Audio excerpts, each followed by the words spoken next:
All right, welcome back to College Football Addiction. I've got John Kurtz on with us again, and John, we hyped up this game a couple of weeks ago. Maybe it's my fault, talking about how big it would be, how much it would mean, and it still means plenty. And truth be told, it may mean a little bit more with both teams coming off of a loss because it almost turns into a must-win for both teams to get to the Big 12 championship, to maybe compete for that playoff spot that everybody kind of has their eyes on. And so for the regular season is devalued and more meaningless. Like, I think the game might even mean a little bit more this week than last week. You could certainly make that case, and you're right, though. You look at it, I mean, look, K-State fans were looking around last week. I know some of the conversation we were having was like, all right, like, is there an outside chance that you could get Big Noon Kickoff? I mean, everybody knew where game day was going to go, and Big Noon Kickoff did wind up coming to the Big 12, but obviously now it's going to be at UCF for UCF in Colorado. But couple of eggs laid by both K-State and Oklahoma State. I mean, that Oklahoma State game was not nearly as close as the final score would indicate. Utah completely sucked the life out of them with a true freshman quarterback, and then K-State played about the worst 6-minute stretch of football you could possibly play, giving up 31 points in 6 minutes of a game that they had totally under control at 6-0 with about 2 minutes left in the first half. So, yeah, both teams are limping in, but I think you're right. Like, it feels very much so like an elimination type of game from the Big 12 title race. Now, that's not entirely true, obviously, and there may well be a really wacky regular season where everybody is losing games. But right now, I think especially if you look at the schedule coming up for Utah and Iowa State, who hasn't actually played a league game yet, but to me, those are the two teams that have looked the best in the conference so far. They've got pretty manageable schedules, at least deep into November. So they could really get rolling here, and if you take your second loss, especially for either team, one of them would be a Big 12 home loss already. It's going to be really hard to come back from for two teams that definitely had lofty expectations and were both in the top three of the Big 12 preseason poll. Yeah, I look at, I mean, even UCF's schedule, I think they're going to be a favorite in just about every game, that they play. Now, I don't know that I'm all the way sold on them just yet, but I think theirs sets up not like there's a lot of it becomes the path becomes difficult if whoever drops this one, which obviously somebody has to lose. We mentioned this, we talked off air, we were messaging back and forth the other day, but just that complete implosion of that 6 minutes of game time on both sides of the half, like, was really, remarkable, right? Like, I know we usually think remarkable in a good way, but remarkably astonishing. Like, I don't even have the adjectives to like talk about this. Like, it was so wild, and it just, like when the other team in basketball is just hot, or the other, a pitcher just gives up like back to back jacks or something, like you're like, oh man, what is going on? That's what it felt like. And I'm sure as a Kansas State fan, you're just like, my gosh, how is this happening to us right now? Yeah, I thought it was the second worst game of the Chris Kleiman era, and it really is. It was just about a 6-minute stretch. That was it. Everything else, pretty darn even. But they lost 45-0 in the COVID year at Iowa State, which was in large part because they just had a bunch of the roster out for that game. Outside of that, that's about as bad as I think it gets under Kleiman. There is a line of thinking, though, and I know this has been supported by a guy like Josh Pate. I heard talking about this earlier this week, but like, it was almost so bad that in a way it's good in that you look at it and say, well, that's never going to happen again like that. Yeah. K-State did give some of that. Like, for instance, the second Avery Johnson interception in particular was really bad, and that's a young quarterback trying to do too much, and I think the game is moving really fast for him right now, and you're seeing that in a lot of respects. But, like, DJ Giddens had never fumbled. He had over 370 carries in his career, had never fumbled until the end of the first half, and it gets run back for a touchdown. That punt return, what are you going to do? The guy fumbles it back to the goal line. It looks like you may get a touchdown out of it, and everybody gets out of their rush lanes because they're going for the ball, and it just turns into, that's definitely kind of a fluky play. And credit the guy for making it. It was a phenomenal play.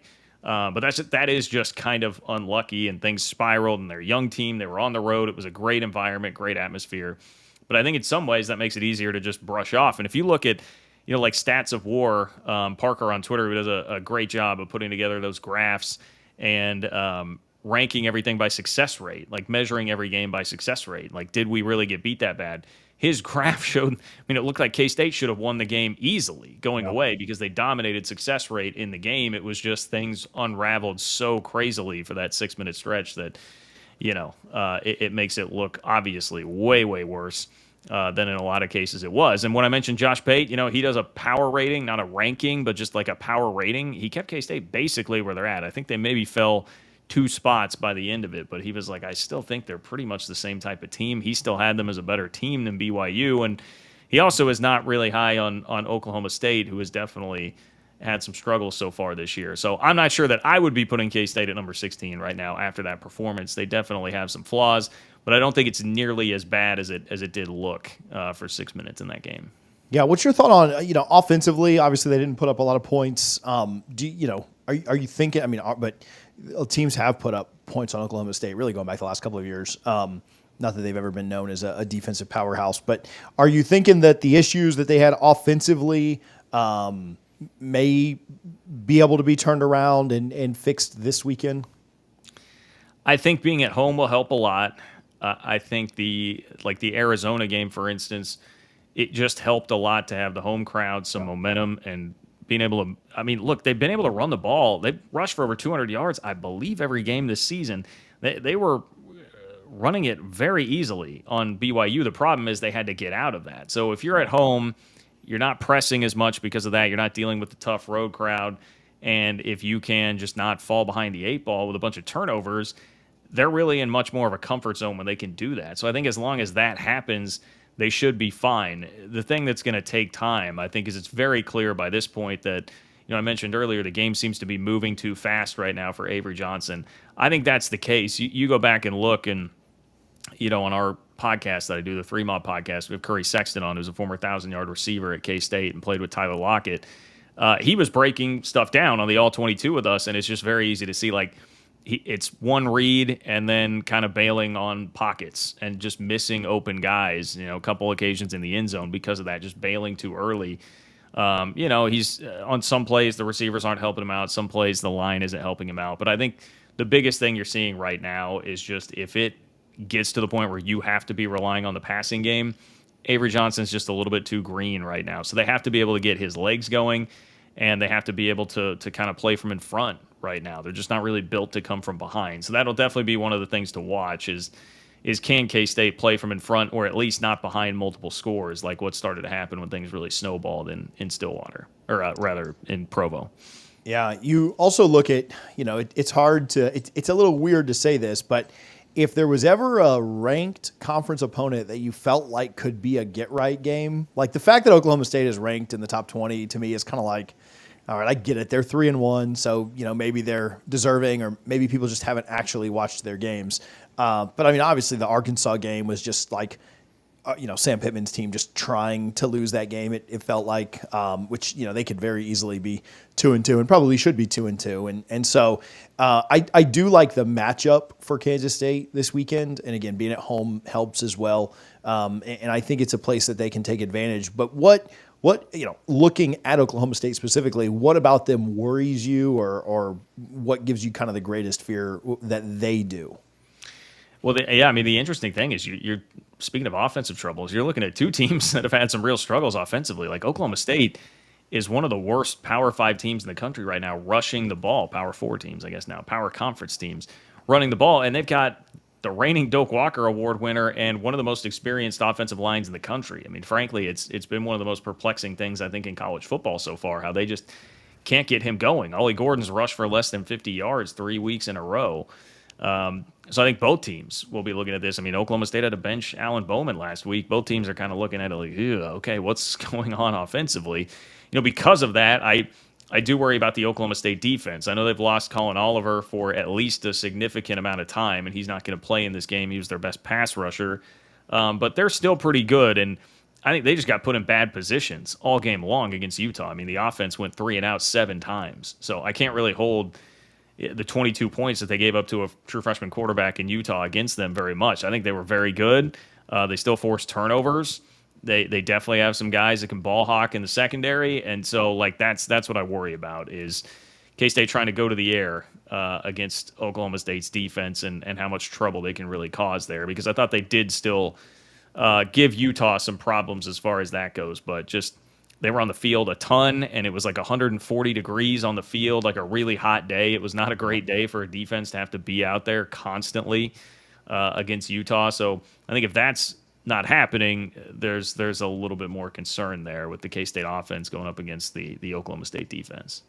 You mentioned Pate earlier, and I saw that he is extremely high on Kansas State, and I do think like a lot of times I think a little more so in the NFL. Maybe I've said this before, but a little more so in the NFL, but certainly in college football, you're never quite as bad as you were last week, and you're never quite as good as you were last week, and that just you highs and lows and ebbs and flows of a season. But he's really high on K-State this week. I saw it was like his best bet, his first best bet of the week that he does. So I think I like him too. I've liked him as the line has kind of moved around a little bit, but I think I like Kansas State to bounce back here, and sometimes it's good to kind of get smacked in the mouth. And again, I just don't really believe in Oklahoma State. But what's your lean here? Have you done a prediction, or how do you think this one goes down? Yeah, and I should mention too, I was just thinking about this. The other concern I think with Oklahoma State is they've had some moments where they've been able to throw the ball around. I mean, like Tulsa, they just killed through the air. I think better teams can slow some of that down, but they've got a really good receiving core. Like Alan Bowman doesn't scare you that much, but they have a good receiving core, although it does sound like there's some doubt as to whether or not Brennan Presley can play. But Rashad Owens, Dejon Stribling, like they've got a really talented receiver core. Having said that, I feel like K-State does win the game. I think like 31-20. They've been very good, K-State has, coming off of a loss under Chris Kleiman. They've won their last 9, coming off of a loss by an average margin of 42-18. And one of those games was a 48-0 win over Oklahoma State 2 years ago. And going into that game, it was very similar to this. It was supposed to be a really close game, two teams that were still kind of in the thick of the Big 12 race at that point.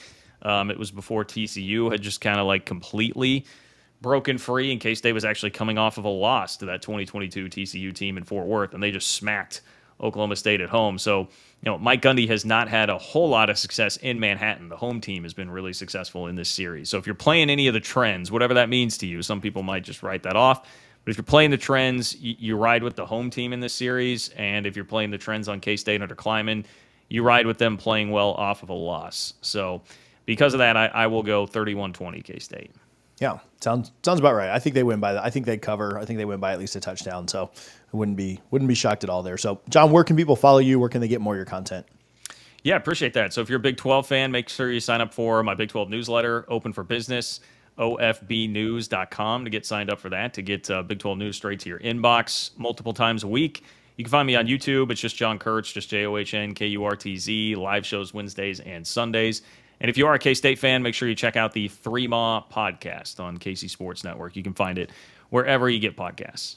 Some really good realignment news. I know that I saw people complaining about the fact that people are talking realignment during the season, which is hilarious to me because there's actual realignment happening. Maybe not the fireworks that we wanted with Florida State and Clemson, but there's still realignment happening right now. John does a great job with that as well over on the YouTube channel. So go check him out. We'll link it in the description. Man, have fun this weekend. I appreciate you for spending a few minutes with us. Hey, anytime.